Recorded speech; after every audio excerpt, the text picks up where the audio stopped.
You're going to disagree with our attorney? Yes, I am going to disagree with our attorney. If they wish, and again, we have limited capacity here, absolutely. The capacity is really at 25. These meetings are, in fact, obviously being filmed and uploaded onto the internet. But certainly anybody that has questions beforehand are welcome to submit those questions, certainly to the Borough Secretary, and those questions can be addressed during a public meeting. But the short answer, yes, we are, in fact, in compliance with the Pennsylvania Sunshine Act as these meetings are presently being constituted. And let me, quick second, I know to get out of here tonight. Last month it was rumored that we turned down people because of their political persuasion. That is untrue. They weren't locked out because they were Republican, Democrat, or Independent. There was no lockout.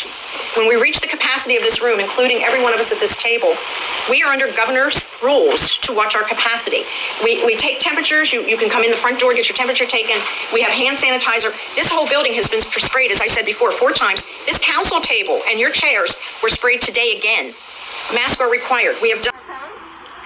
Okay, y'all, we are at the Parkside Borough meeting. We were denied entrance. Hi there. I'm Matt Saunders. I'm president of the Parkside Democrats as well as judge of elections. I was denied entrance to the meeting due to it being full for COVID restrictions. However, I was denied the opportunity to speak to council regarding election opportunities, as well as we were not given any kind of entrance or entry guidance. I think the Delaware County Democrats should look into this. So what time did you get here? Hi, Anna. Oh my God, you snuck out. So Democrats were denied entry to the Parkside Borough Council meeting. Well, I disagree. The Sunshine Act. Well, are you going to disagree with our attorney? Yes, I am going to disagree with our attorney. Well, all right, let me read it to you. You guys can make your own decision. The Sunshine Act gives the public the right to comment on issues that are or may be before the board. Taxpayers to comment on an issue before a situation takes place.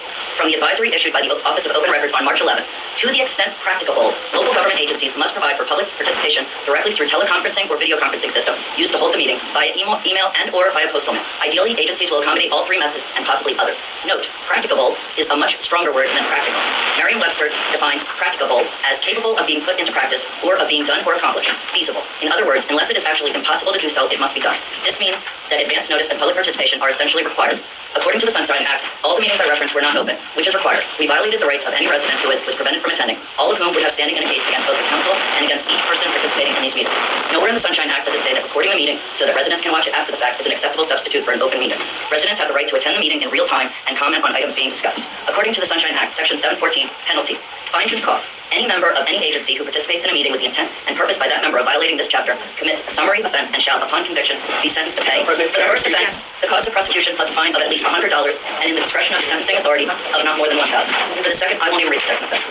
If the court determines that an agency willfully or wanton disregard violate a provision of this chapter in whole or part, the court shall award the prevailing party reasonable attorney fees and costs of litigation, or an appropriate portion of the fees and costs. If the court finds that the legal challenge was of a frivolous nature or was brought with no substantial justification, the court shall award the prevailing party reasonable attorney fees and costs of litigation, or an appropriate portion of the fees and costs. It seems to me that, as our solicitor, you should have warned council that our 2 Zoom meetings, which excluded residents from commenting, violated the Sunshine Act.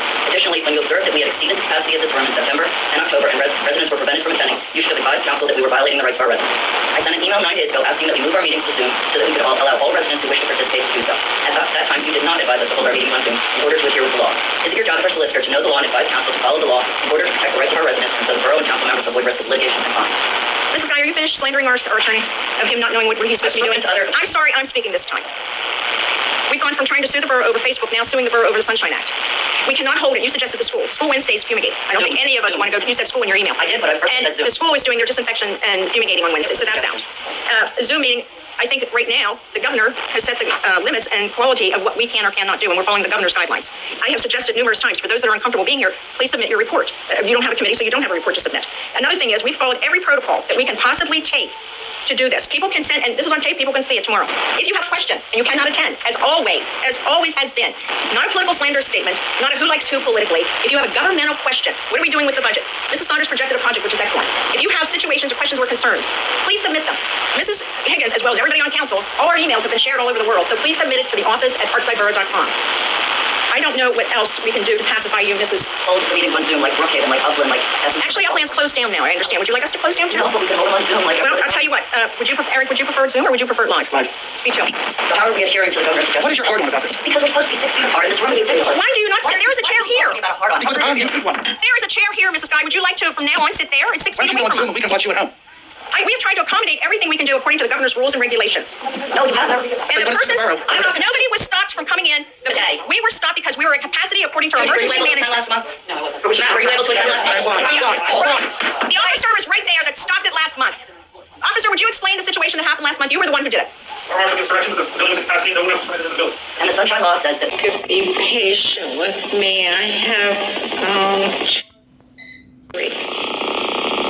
The first one, social media is becoming an important tool for the public officials to communicate with their constituents and the public at large. It also provides private citizens with the opportunity to learn about their opinions, sentiments, and feelings of all their elected officials. Twitter and Facebook sometimes provide an untarnished look into the true opinions and thoughts of our elected officials. I have recently been forwarded and have found screenshots of a Twitter account from a Parkside Council member that I find deeply disturbing and offensive. In the interest of fairness and due process, I want to give this council person an opportunity to either deny the authenticity of the tweets or offer a heartfelt apology to all the citizens of Parkside Borough. Under the Twitter user account of AnnaGuy19, there is the following tweet. I am most afraid of the gun-loving racist in my neighborhood.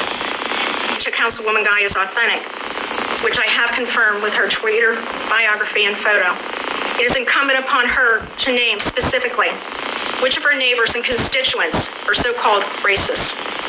Failing to do so by direct implication, Councilwoman Guy has demeaned, insulted, defamed all of our good neighbors and residents of Parkside Borough. Racism, racist, are not to be taken lightly. By making such assertions, you have attacked the reputation and integrity of all your neighbors and the constituents of our fine community. Further comments such as, voters who voted for Trump are stupid. Parkside has a serious problem with racism. Racists are attracted to the GOP. I lost all respect for anyone who voted for Trump. And when you posted a photo of a gun rights group carrying guns in Kentucky, you stated, I guess white hoods are out of style.